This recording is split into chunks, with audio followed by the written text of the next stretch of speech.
Perfecto, Sí. muchas gracias. Es decir, lo que vamos a hacer ahora es un ejercicio parecido, pero no con textos concretos, sino con la vivencia de los griegos. Permítanme un minuto porque están ingresando algunas personas más, así que... Entonces yo les decía que vamos a tratar de ver por qué necesitamos esta filosofía en el siglo XXI. Pero antes de esto yo les recomendé a ustedes, y paso a la segunda diapositiva, una lectura de Jaime Barilco, que es, si se quiere, un escritor no muy querido por la academia, más allá de que escribió decenas de libros. Es decir, el autor Jaime Barilco escribió decenas de libros, pero no es muy querido por la academia. Fíjense que la academia tiene estos comportamientos, ¿no? Es decir, tampoco hay muchos académicos que se enojan con Bunge, por ejemplo, y escribió decenas de libros. Hay muchos académicos que se enojan con Darío, y si bien no escribió decenas de libros, ha llevado la filosofía a toda Latinoamérica. Es decir, estamos asistiendo quizás a una época donde chocan el consumo posmoderno de libros, que esto es verdad, es un dato de la realidad, con una academia que se enoja con las personas que se acercan a la filosofía a través de la divulgación, a través de Barilco, o a través de Carpio, o a través de Darío, o a través de la serie Merlí. Entonces, la pregunta que yo me hice para empezar, antes de preguntarme ¿para qué necesitamos la filosofía griega?, es preguntarnos por qué necesitamos filosofía. O sea, ¿tiene sentido preguntarse en la actualidad si necesitamos o no necesitamos filosofía? Lo que yo trato de transmitirles a ustedes ahora es lo mismo que hice la semana pasada en mi conferencia a México, que está en mi canal de YouTube, que va bajo el hashtag En Defensa de la Filosofía. Ustedes saben que nos unimos un montón de youtubers de filosofía bajo el mismo hashtag, En Defensa de la Filosofía, y queremos reaccionar, por lo menos, ante esta tendencia que está teniendo el mundo entero, o por lo menos el mundo hispano, de retirar la filosofía de las escuelas secundarias. Es decir, hay una intención real de pensar como sociedad latinoamericana, española, también supongo que debe ser un pensamiento de la comunidad hispana norteamericana. Esta cuestión de querer, disculpen, hay un micrófono abierto, revisen sus micrófonos, por favor. No es por mí, sino por los demás. Realmente hay una necesidad, me parece a mí, de pensar la filosofía como algo paralelo que lo tenés que hacer en tu intimidad, pero que no tiene que formar parte de la educación que se brinda desde lo estatal. Más allá de que la discusión es muy, muy extensa, yo voy a partir para explicar esta primera diapositiva diciéndoles lo mismo que dije en la conferencia a México, que pueden ver gratuitamente en mi canal de YouTube. Yo lo que dije es esta idea que sostenemos casi todos los divulgadores de filosofía, y es, si vos querés retirar la filosofía de los universos escolares, vas a empezar una tarea completamente sin sentido. Porque la filosofía no se puede echar, no se puede expulsar, porque la filosofía brota de todas partes. Es decir, vos podés prohibir la filosofía en un país. Lo que no vas a poder prohibir es que la gente antes de ir a dormir filosofe. Vos podés prohibir la filosofía en una provincia. Lo que no vas a poder prohibir es que los paisanos de tu provincia, cuando terminen de arar, filosofen. Vos podés permitir, incluso trabajar en pos de que la filosofía sea retirada de las escuelas. Lo que no podés impedir nunca es que la filosofía esté ausente de los pensamientos de los adolescentes. Entonces, es realmente, para responder esta pregunta, ¿por qué necesitamos filosofía? ¿Por qué es imprescindible la filosofía? ¿Y por qué es inevitable la filosofía? La filosofía es imprescindible y es inevitable. Es imprescindible porque vivir sin filosofar es tener los ojos cerrados y no querer abrirlos jamás, como decía algún que otro filósofo. Es decir, aquel que quiere vivir sin filosofar no es que está haciendo algo inteligente. Aquel que no filosofa está cerrando los ojos, nada más. Aquel que no filosofa no es que está haciendo algo opcional. No, sencillamente está cerrando los ojos, porque la filosofía se lo va a llevar por delante. Mejor es entrenar al adolescente, al joven, al cuarentón exitoso en su trabajo, entrenarlo en herramientas filosóficas a través de YouTube, a través de la tele, a través de series, a través de libros, entrenarlo en la pregunta filosófica para que cuando esa persona llegue a los 60 años y el médico le dé un estudio que no cierra, la persona tenga cómo afrontar esas preguntas filosóficas que ya la afrontaron Aristóteles, Platón, Sócrates en su juicio y los estoicos. Es decir, hay gente que ya pasó por las mismas experiencias que estamos pasando nosotros. Si no abrevamos en esa sabiduría milenaria, estamos perdiendo el tiempo en otras cosas que no nos ayudan en lo que realmente importa en la vida. ¿Y qué es lo que realmente importa en la vida? Aquello que es objeto de pregunta de la filosofía. Porque la filosofía se pregunta por lo importante de la vida: el amor, la felicidad, la vocación, Dios, los hijos, la metafísica, la muerte. Díganme si hay algo más importante que eso. Probablemente no. Entonces, ¿por qué necesitamos hoy filosofía? Porque es una sabiduría milenaria que, si la postergamos en pos de enterarnos qué piensa Icardi y Wanda Nara, probablemente nos estemos perdiendo de muchas cosas que nos van a servir. No se trata de enojarte con aquel que mira el conflicto entre Wanda Nara y Icardi. Se trata de ocupar el tiempo humano, o el tiempo festivo, diría Byung-Chul Han, el tiempo de tu distensión, de tu ocio, en algo que te ayude a ser más humano, porque la filosofía te vuelve más humano. ¿Por qué nace en Grecia la filosofía? Es decir, ya te dije que es una sabiduría milenaria que te va a servir en la actualidad o por lo menos te va a acompañar en las preguntas que tarde o temprano tendrás. ¿Pero por qué esto nace en Grecia? La respuesta es muy sencilla. Nace en Grecia porque los griegos se adelantaron a la humanidad en este tipo de preguntas por un primer fundamento de las cosas.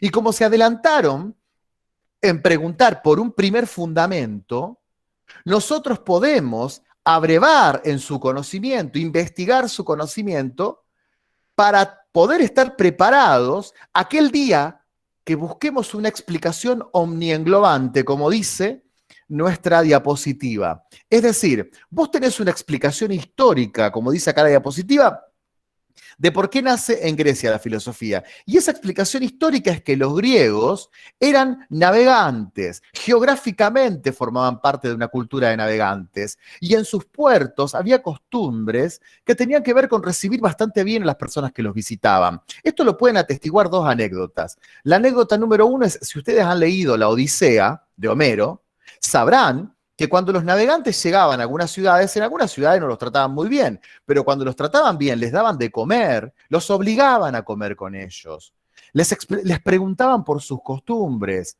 compartían costumbres, incluso si tenían habilidades, competían en habilidades con los visitantes. Esto era una costumbre muy fuerte en Grecia, es decir, apalancarme en el conocimiento del navegante que llega a mis orillas. Por lo general, uno ante el extranjero tiende a replegarse, tiende a cuidarse y a decir: estos que vienen acá no saben lo que es el mate, lo rico que es el mate, lo rico que es el asado, no tienen a Messi, no tienen a Maradona. Uno tiene esa visión de que el extranjero llega y vos tenés que imponerle tu cultura. Los griegos eran distintos. Cuando llegaba un extranjero, es más, esto lo podemos atestiguar en la segunda anécdota, que es la anécdota de cuando Pablo, el apóstol bíblico, cuando Pablo llega a Atenas, los filósofos estoicos que estaban ahí filosofando le piden a Pablo que venga y les explique la doctrina cristiana. Obviamente, le terminan diciendo: ¿qué dice este charlatán cuando habla de resurrección? ¿Cómo va a volver la materia a un estado del cual se fue la materia? Si ya Aristóteles dijo que la materia es irreversible. Es decir, cuando Pablo les viene a hablar de resurrección, no los convence a los estoicos, pero los estoicos, los filósofos griegos, lo escuchan, lo miran, dialogan con él. Esto era típico de la cultura griega, por eso la filosofía nace en Grecia, porque en Atenas, en Grecia, estaba este espíritu de escuchar al visitante, de escuchar al otro. El filósofo griego tenía la costumbre de pensar con el otro, pensar con mis amigos. No nació la filosofía en universidades porque no existían las universidades. Nació en noches de vino. La filosofía nace en noches de vino entre amigos. Ese escuchar al otro es el origen mismo de la filosofía. El decir: mirá qué interesante lo que este tipo piensa. Y mirá lo interesante que es que yo haya estado equivocado. Otra cuestión es el tema del ocio y la eleutería. El ocio, como bien sabemos, hoy está completamente atacado por la sociedad del cansancio. Si una persona está 1 hora sin hacer nada, automáticamente la cultura lo va a ocupar en un oficio, o sea, le va a decir: transformá esas horas de tu vida en plata, en dinero, en money. Incluso hay una frase norteamericana que es time is money, o sea, el tiempo es dinero. Si no lo ocupa en eso, o sea, al ocio lo ocupa en generar guita, en generar dinero, lo va a ocupar en diversión. Ahí está Netflix esperándote con 1.000.000 de series para divertirte. Pero no te dejarán tener tiempo de ocio. Porque o te cansás, diría Byung-Chul Han, o te cansás y te reventás trabajando, o te divertís con lo que tenemos preparado para el consumo tuyo. El Balón de Oro de Messi, la nueva serie de Netflix, el conflicto entre una modelo y etcétera, lo que sea. Es decir, o te divertimos o te explotamos. Pero no hay espacio para el ocio. En Grecia sí. Y el ocio no lo veían como algo negativo. Veían que el ocio era la fuente misma de la reflexión filosófica. ¿Por qué hoy se va a hacer cada vez más difícil hacer filosofía? Porque no tenemos ocio. Porque los 40 minutos que tenías antes en tren, en colectivo o en autobús, como le llames en tu país, esos 30 minutos, esos 40 minutos, hoy te pones a escuchar una lista de reproducción en Spotify. Hoy te pones a mirar Netflix en el celular o te pones a chatear con la persona que te gusta. Chau ocio, se terminó el ocio filosófico. Yo soy lo suficientemente viejo como para haber vivido los 40 minutos en el colectivo mirando el techo del colectivo. Y vaya si no filosofabas.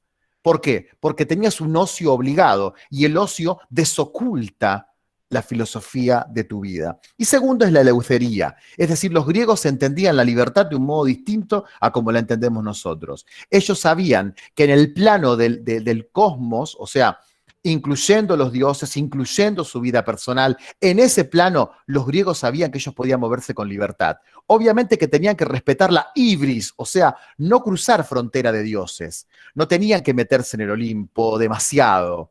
No tenían que cruzar la ibris de aquello que es el límite de lo que piensan los dioses. Pero dentro de los dioses para abajo, todo es discutible. De los dioses para abajo, todo es posible. Eso es fundamental para hacer filosofía. Voy a dejar ingresar a algunas personas que han llegado y vamos a seguir con la otra diapositiva. Bien, les decía entonces, para seguir avanzando con esta exposición, ¿qué es lo que podemos aprender de cada uno de los filósofos? Yo lo que voy a hacer es decir, ¿qué podemos aprender en el siglo XXI de los presocráticos? ¿Qué podemos aprender en el siglo XXI de Sócrates, de Platón, etcétera? De los presocráticos se pueden aprender un montón de cosas académicas, un montón de cosas que podemos discutir, podemos debatir, que la mala interpretación de la palabra, que esto, pero ¿qué nos sirve para lo cotidiano, para lo nuestro? La búsqueda de un principio omnienglobante. ¿Qué significa omnienglobante? Significa algo que lo englobe todo. Es decir, todos aquellos que estamos atravesando una enfermedad, buscamos un primer principio. Decimos, ¿por qué me pasa esto? ¿Cuál es el sentido de lo que me está pasando? Esa búsqueda, ese primer principio ya lo buscaron los presocráticos. Cuando vos estás confundido en tu vida, angustiado existencialmente, y decís, ¿por qué me siento como me siento? Estás buscando un primer principio omnienglobante. Hay una canción de Charly García que dice esto, ¿no? O sea, estás buscando, empieza a enumerar un montón de cosas y dice, estás buscando un símbolo de paz. O sea, la búsqueda del ser humano, como dice el Eclesiastés de la Biblia, lo que busca mi alma y no lo encontrará. Salomón, estoy hablando del tipo más rico de todos los tiempos, un millonario poderoso. Salomón dice en el Eclesiastés de la Biblia, lo que busca mi alma y no lo encontrará. Es decir, los presocráticos nos pueden ayudar en esta búsqueda de un principio omnienglobante.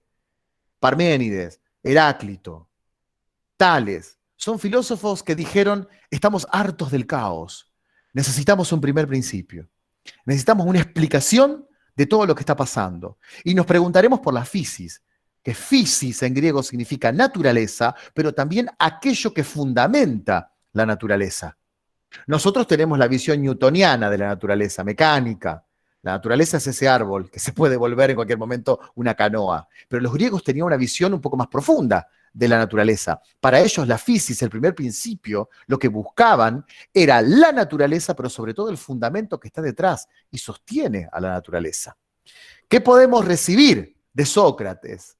De Sócrates podemos recibir quizás el mayor legado. Por eso, más allá de que yo siempre estoy a favor de los sofistas en el debate, y más allá de que yo creo que Sócrates fue culpable realmente de las acusaciones, creo que Sócrates es admirable porque es uno de los pocos filósofos que su vida es filosofía. En otros filósofos yo veo una persona que filosofa.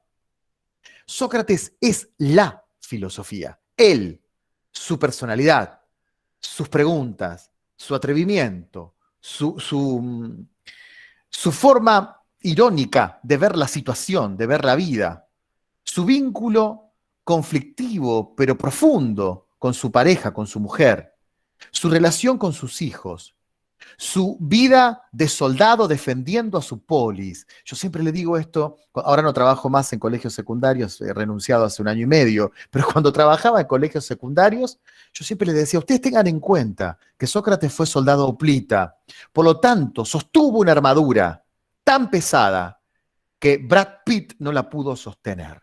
Porque cuando hicieron Troya, Brad Pitt no pudo sostener una armadura griega, tuvieron que hacerle una medio de plástico, como para que él la pueda sostener, porque sencillamente no la soportaba. Y eso que Brad Pitt tiene sus buenos músculos, sus buenos bíceps. Pero Sócrates, el filósofo, el que todo, el aburrido, fue soldado hoplita, o sea, fue soldado especialista que tenía armadura propia y que peleaba al final. Lo guardaban para el final, como esos cambios en el fútbol que metés sobre la hora para que hagan el gol, lo guardaban para el final.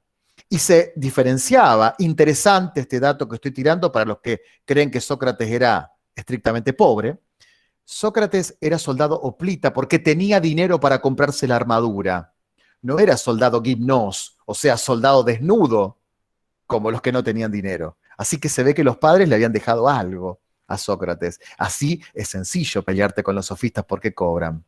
Entonces, tenemos un Sócrates que tiene una forma de vida. Él es filosofía. Y obviamente, si la metáfora es que Sócrates es filosofía, es lógico que muera. Porque ¿qué hace la sociedad? O sea, ¿cuál es el intento social permanente con la filosofía? Matarla.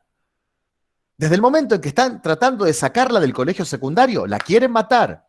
Desde el momento que vos querés plantear una idea filosófica en una comida y te dicen, salí de acá aburrido, te están queriendo matar tu filosofía. Desde el momento en que vos haces un planteo filosófico a cualquier persona en cualquier momento, en cualquier lugar, y te dice, loco, tranquilo, la filosofía para otro lado, están queriendo matar todo el tiempo la filosofía. La humanidad ha querido matar siempre la filosofía. Si Sócrates encarna la filosofía porque él es filosofía, Sócrates tenía que morir. ¿Qué podemos entender de Platón? Platón es muy amplio, obviamente al tener más de 30 diálogos sobre él, podríamos hacer incluso un curso de 10 clases sobre Platón, pero nos quedaremos solamente con que nosotros vemos el mundo como lo ve Platón. Una vez estaba hablando con un experto en filosofía moderna en un seminario que había tomado, y recuerdo que él empieza a hacer un ejercicio con nosotros para entender el pensamiento moderno, ¿no? Y decía, bueno, a ver, ¿y ustedes creen que Dios existe? Y todos respondíamos, sí, no, va. Lo que quedó en evidencia en esa conferencia, y a mí me quedó muy fuerte porque me di cuenta realmente que no había entendido este concepto, es que se nos hace muy difícil a nosotros, a ustedes que están conectados, a mí como profesor de filosofía, a la panadera de aquí a la esquina, al almacenero de enfrente, al carnicero, a los vecinos. Se nos hace muy difícil entender el mundo si no es con categorías platónicas. Nosotros entendemos el mundo todavía en el siglo XXI, o por lo menos la mayoría de la gente, entiende en Occidente el mundo como lo entiende Platón. ¿Y por qué lo entendemos como lo entiende Platón? Porque estamos convencidos de que hay un más allá y un más acá. Si vos crees que hay un más allá y un más acá, eso es Platón. Si vos crees que tenemos cuerpo y alma, eso es Platón. Si vos crees que somos... perdón, hay un micrófono abierto, ruego. Es decir, si vos crees que hay cuerpo y alma, eso es Platón. Eso es Platón. Es decir, la clave de cómo vemos el mundo es platónica. Así que, ¿qué aprenderás de la filosofía platónica? Que vos, la persona de enfrente, los demás, la persona que dice, mi abuelo falleció hace 10 años, pero está guiándome desde el cielo, está pensando con categorías platónicas. Está pensando con categorías platónicas. En este esquema, podríamos darle un guiño una derecha al gran Nietzsche y decir, junto con Nietzsche, que todo el cristianismo no es más que Platón para las muchedumbres, Platón para el populacho. Fuerte la afirmación de Nietzsche, pero interesante. De Aristóteles, yo diría que tenemos dos claves que son importantes. Primero, su ética. Hasta el día de hoy seguimos considerando que la persona virtuosa es la persona equilibrada. Eso está instalado en la cultura. O sea, cuando vos ves a alguien equilibrado, decís, wow, qué virtuoso que es puntual, es agradable.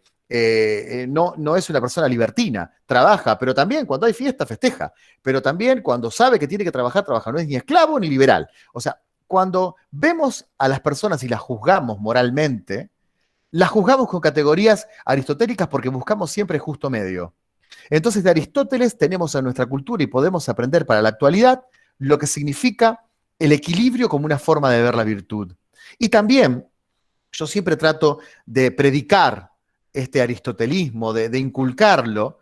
Yo creo que la mejor definición de felicidad que existe es la de Aristóteles. Creo que realmente Aristóteles da en la tecla en dos cosas con respecto a la felicidad. Primero, en que la felicidad tiene mucho que ver con la buena suerte.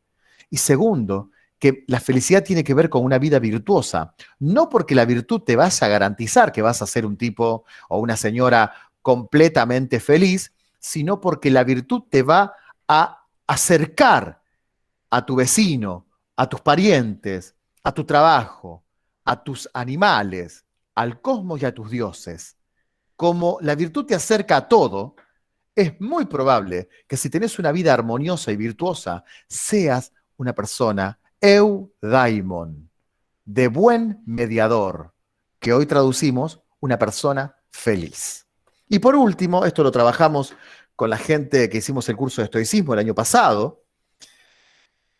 Yo creo que hoy se puso de moda el estoicismo, por lo tanto tenemos, si nos gusta la filosofía, tenemos la obligación, entre comillas, de leer textos estoicos.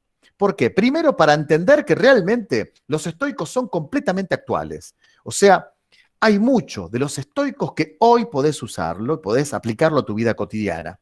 Acá incluso hay conectados psicólogos, no me dejarán mentir, la psicología cognitivista, supongo que en la década del 40, la década del 50, se basa en una idea estoica.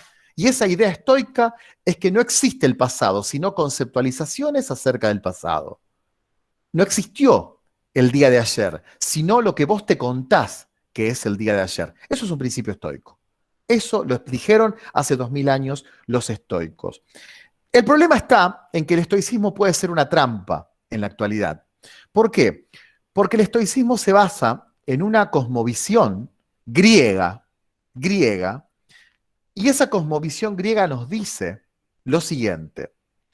Nos dice que el destino ya está trazado. Los griegos creían que la Moira, el destino, era más fuerte que Zeus.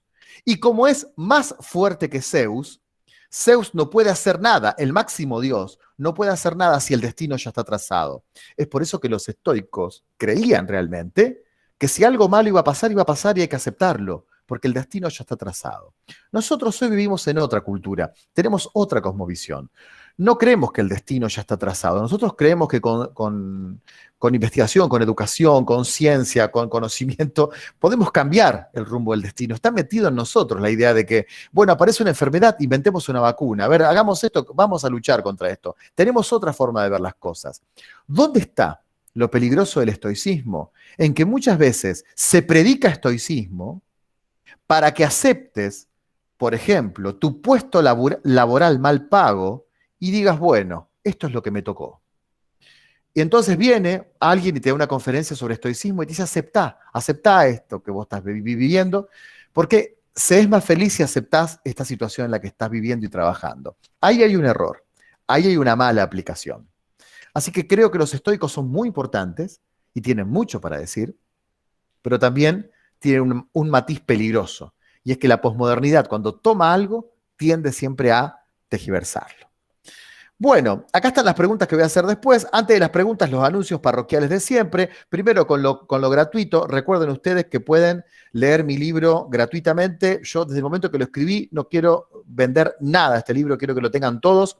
Así que si todavía no lo tienen, para mí sería un honor que lo lean. La otra vez me entrevistaron de Barcelona de España porque habían leído mi libro. Es una emoción tan grande decir, una persona que leyó mi libro en un lugar tan lejano me está preguntando por cosas de mi libro, es realmente increíble. Así que con todo gusto, esto, si lo quieren, se los envío o por WhatsApp o por mail, como ustedes quieran.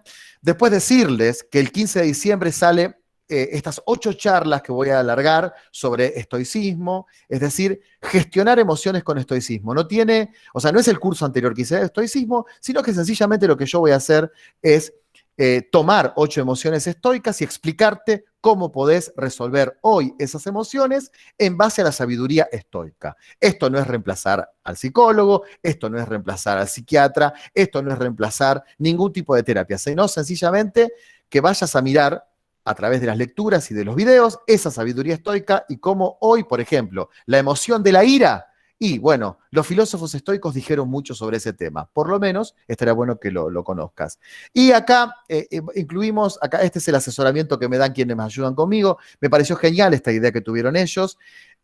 Si me decís de palabra, Juan, yo el 15 de diciembre lo quiero, hay podés regalárselo a un amigo y además tenés un 30% de descuento. Solo de palabra, ¿eh? Me decís, Juan, anotame que yo el 15 de diciembre lo quiero, ¿sí? Eso lo charlamos después. Y después esto es más un intento, digamos, este es el máximo intento que yo quiero hacer de filosofía, que es una cosa que la vengo soñando hace mucho tiempo, y es de Tales a Derrida, explicar toda la historia de la filosofía. Yo sé que se me van a escapar filósofos, yo sé que es imposible explicar toda la historia de la filosofía, pero sí sé que es posible explicar, tener la intención de explicar toda la historia de la filosofía. Es decir, empezar desde el primer filósofo hasta Derrida, que yo considero que es el último filósofo, por lo menos en la década del 50, en la década del 60, vendría a ser ya la última generación de filósofos. Así que de Tales a Derrida, este curso donde voy a tratar de explicar toda la historia de la filosofía en 2 meses y medio, los espero, empieza el 20 de enero. Hay 27 anotados. No, yo no quiero apurarlos para nada, pero ustedes saben que a los 50 yo corto y son 27 anotados y sé que falta mucho tiempo todavía, falta Navidad, falta fin de año y demás. Acá están las preguntas, quiero que las trabajemos. Estas preguntas se las hago yo a ustedes. Después me gustaría que ustedes me hagan, no es que yo sea una fuente de sabiduría, sino que me cuestionen en base a lo que yo he dicho. Pero acá me surgen 3 preguntas. La número 1, ¿cómo revivir un pensamiento que tiene más de 2000 años? O sea, ¿podemos revivir la filosofía griega hoy, a 2000 años? La verdad, muchos dirían que no, pero yo creo que en parte sí. Después, ¿cómo evitar la tentación del intelectualismo? O sea, el decir, yo soy experto en los 30 y pico de diálogos de Platón. Ajá, pero el mito de la caverna, ¿lo podés aplicar a la realidad actual? No, no, no, no. Simplemente te puedo explicar lo que pensaba Platón. ¿Cómo no caer en intelectualismos? Y por último, ¿seríamos mejores como sociedad si aplicáramos principios griegos? La respuesta obvia acá puede ser sí, obviamente que sí, pero recuerden que los griegos eran esclavistas. O sea, ¿cuáles principios griegos? ¿Qué principios griegos? Recuerden que eran esclavistas. Recuerden que tenían un sistema de castas, ¿eh? O sea, bien ordenadito. ¿Quiénes están dispuestos a filosofar y quiénes no? ¿Sí? Bueno, gente, procedo recuerden que pueden levantar la mano, recuerden que podemos dialogar, detener la presentación, recuerden que pueden decir lo que quieran y los escucho y acá estoy para escucharlos.